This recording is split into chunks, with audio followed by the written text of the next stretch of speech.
Imagine adopting a prehistoric lifestyle while living in the 21st century.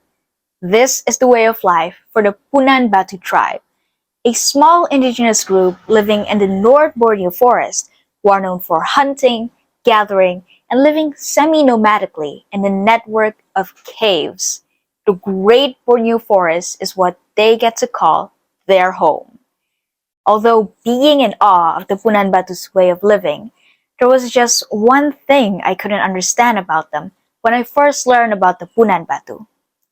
You see, back in the day, during the New Order era, the Indonesian government tried resettling many indigenous groups into villages through something they call a resettlement program.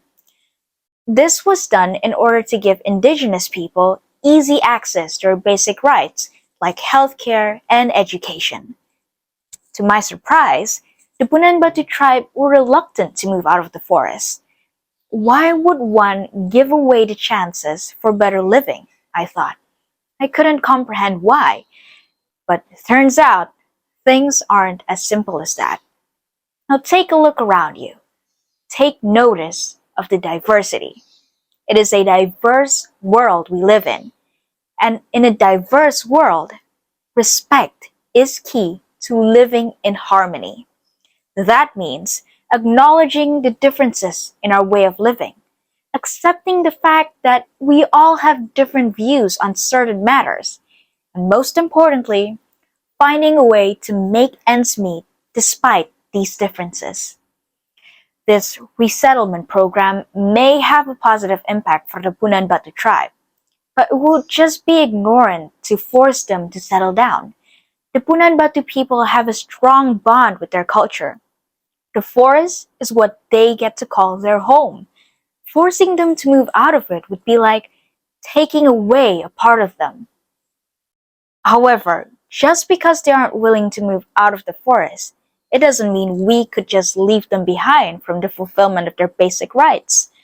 Inclusivity is also an important aspect of respecting diversity.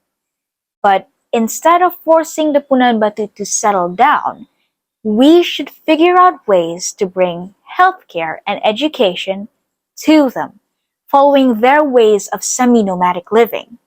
Because this is how diversity should be respected, by acknowledging and accepting that we all have different priorities, and then figuring out a way to make ends meet despite these differences.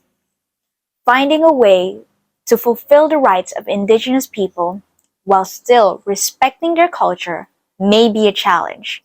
But if we put our minds to it, and if we work together, I believe nothing is impossible for us to do.